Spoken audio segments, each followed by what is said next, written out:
So again, we were fasting, praying, doing a lot of deliverance prayers, and this was important because the two become one. So whatever my generational patterns were or his were, they were going to come together.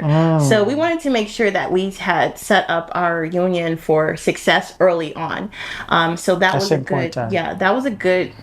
I don't think I've ever had that much intense fasting and praying at any point in my walk with the Lord. So that was huge, and I'm glad we did because this made it less weight on us going into our marriage because we already were going to have attacks from the enemy. So having those attacks and then having generational curses on top of that really probably would have been much harder. And we had a lot of attacks. We did. Nightly attacks. Yes. Attacks in our dream. I mean, we knew God's hand was on this the entire time, and the way that sometimes God's hand is over your life is how much you're getting attacked by the enemy. Yeah. Because he doesn't want to see it come. He knows that's going to be a problem for him if God's will happens in the life of a believer. So for us, we were getting a lot of attacks prior to us getting married, and during. I mean, it was a lot. So even in our dreams, even in our dreams, just getting attacked left and right. The enemy trying to intimidate us and all these things. But as we started praying and fasting and asking for deliverance, God really did meet us and help us overcome. Even forgiveness, even forgiveness, yes.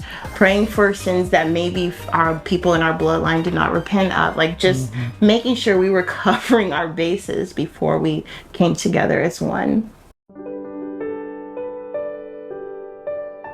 As we're going along, I mean, we're getting to know each other so well, and Neil and I are almost like the same person. I always tell him that I felt like his missing rib because we thought this. I've never met someone as like-minded to me as he was and how he is now. We think almost the exact same way.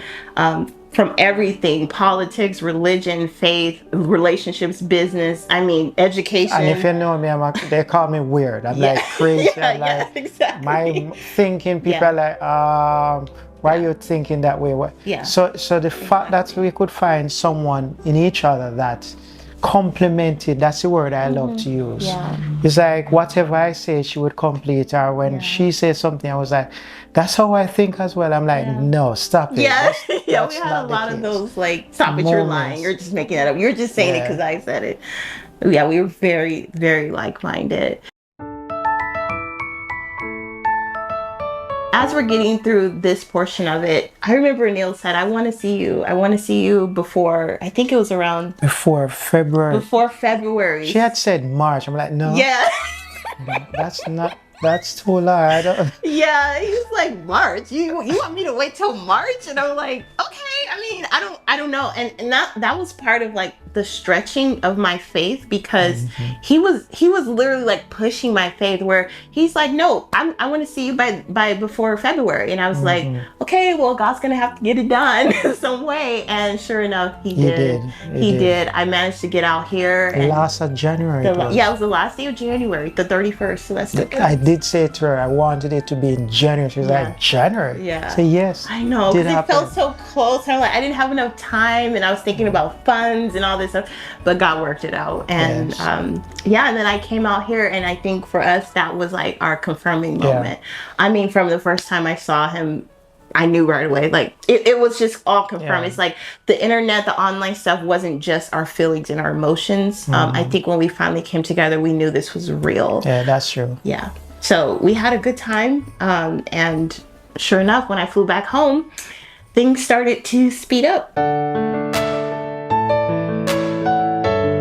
And how it sped up was when I asked your mom for permission to actually take her daughter hand in marriage. And yes, your mom did allow me to do that. She was happy actually. Yes, and my mom's very discerning. And I tell you, there were men that may have had opportunities, and she would meet them, and right away she would say no. Before they could even say two words, she's like, nope, that's not the one. But with Neil, she knew right away. She could sense it because we were able to meet, everyone was able to meet Neil before I came out here to meet him. And then when I got back, he met with my mom on Zoom or Google or whatever online, and she knew right away. She gave him her blessing. And we had a good talk. It was very long long talk, lengthy talk. She will share some things about herself. I knew immediately that just for her to open up like that, by the way, I don't open up to anyone. So the fact that I saw that she opened up to me, I knew that she already trusted me and believed in who I am. Yeah. The Lord gave us a date. That date was March 30th. So as you can imagine, it's February, the first week of February. We're like 1 month, or technically 2 months, because we had all of March. Yes. The date was very significant, which I'll share as we get closer to the wedding day. But yeah, we started wedding planning, and I will tell you, I know that this man was sent from God, because as a groom, it is not typical to do all the wedding planning. That's usually the bride's sphere. And but we had some hiccups. We wanted to do the wedding in California. Yeah. But some things just weren't working out the way that we wanted. And again, not the way we wanted, but the way God did. So I think God was just using circumstances and inconveniences and hiccups to ultimately lead us to what was his perfect will. And so we decided we were just going to get married here in Jamaica. And so that meant Neil would take a lot of the responsibility of making sure the wedding was being planned. And surprisingly enough, I never took it, let's say, as a responsibility, or like, you know, some persons have a job and they say, oh, this, I'm responsible for this because it's my job. No. I never saw it as that. I wanted to do it for Charnell and for us, because it's going to benefit both of us. Yeah, so, that's how I knew that you loved me and you cared. Yeah. That you sincerely wanted to do it. There was no complaining. No. I mean, nothing. God was with him. Things were just working out. The pastor, his family, the photography, the bouquet, the decorations, the food, everything just came together so seamlessly. Well, did we tell them that we had no job at the time? Oh yeah, no, that's right. That's right. That's right, because as we started planning for the wedding, business stuff just literally took the back seat. Like, especially for you. Especially well, for it was already the back seat for me. I mean, no, what I mean is we weren't like actively working in our businesses. Yeah, well, okay, I understand what you're saying. But even though you were... Financial wise, I'm talking. Okay, I was going to say. But I think we both decided, hey, well, Charnell really needed the time for us to focus on getting our marriage down, so that we can just come together and just focus on, as I say, remember, we couldn't really focus on business from day one. So she said, hey, let's just put it aside. Let's focus on what coming together and making this happen. And it's interesting because we were talking one time, and I remember Neil was just saying, well, God's going to get it done. Like, he's going to get it done. And I just said, he better get it done, because like I said, we didn't have funds. We didn't have finances coming in. Our businesses were kind of put on the side for a while. So this was really going to, in my head, I was so convinced this was God's idea this whole time. So he would be the one that would have to make this come together.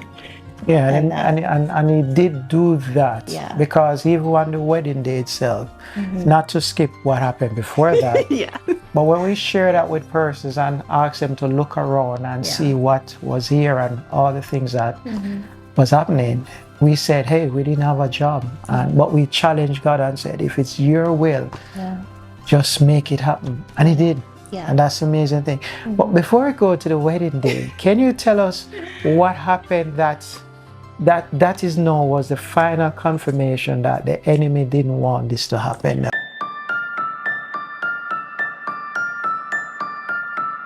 I'm frantic at this point. I find a spot in the airport where I'm away from people. It wasn't really that many people in there anyway to begin with, but I got far enough away where I could just cry and bawl my eyes out. I was so done.